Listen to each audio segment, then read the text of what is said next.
या नवनीत राणा सुद्धा आलेले आहे। आपण नवनीत राणाशी बोलण्याचा प्रयत्न करूया। आपल्या सोबत नवनीत राणा स्वतः आहे, आपण त्यांना बोलूया।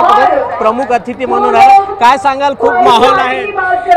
अचलपूर आहे, अचलपूर मतदारसंघामध्ये माझं इलेक्शन झाल्यानंतर हा पहिला कार्यक्रम आहे आणि त्याच्यानंतर खूप मोठा उत्साह युवक मध्ये तुम्ही जर पाहिला, आज राजा भैया सुद्धा हैदराबादवरून इथे आलेले आहे आणि उत्साह वेगळाच आहे। आणि दहीहंडीला, जन्माष्टमीला यावेळीची अचलपूरची दहीहंडी आहे, सुपारी मुक्त अचलपूर दहीहंडी करत आहे आम्ही।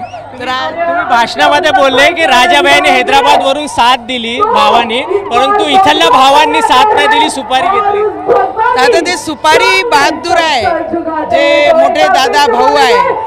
बरेचसे काही लोक असं निघतात जे सुपारी घेऊन बहिणींचा त्यांना धोका देतात, पण बरेचसे राजा भैया सारखे आहे जे हैदराबादवरून इथपर्यंत इकडची जी सून आहे मी त्यांना तिथूनच साथ दिली। तर मला वाटते काही भावांना सबक शिकवा लागते, तर यावेळी अचलपूरचे मतदारसंघाचे लोक सुपारी बहादूरला आउट करण्यासाठी ही दहीहंडी आज आपण करत आहे। शेवटचा प्रश्न आहे, तुमची दहीहंडी पण अशीच असते केव्हा आहे?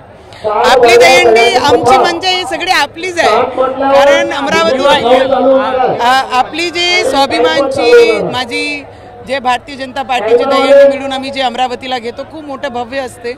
30 तारखेला आमची मेलघाटमध्ये आणि 1 तारखेला आपला अमरावतीमध्ये आहे। ते 1 तारखेमध्ये तुम्ही ज्योत दिसाल आणि वेगळं चित्र त्या दहीहंडीमध्ये सुद्धा दिसेल। टी राजा साहेबांनी जे मार्गदर्शन केलं ते कसं वाटतं, काय वाटतं तुम्हाला ते युवकांसाठी? मला वाटतं जे छत्रपती शिवाजी महाराजाला मानणारे जे मावळे आहे ते सगळ्यांना मनाला लागणारा तो भाषण आहे आणि आम्ही त्याच्यातले आहे, कारण की आम्ही ज्याच्यासाठी काम करतो आहे तो छत्रपती शिवाजी महाराजांच्या विचारासाठी काम करतो आहे। खूप खूप धन्यवाद। एबीपी माझा, उघडा डोळे बघा नीट।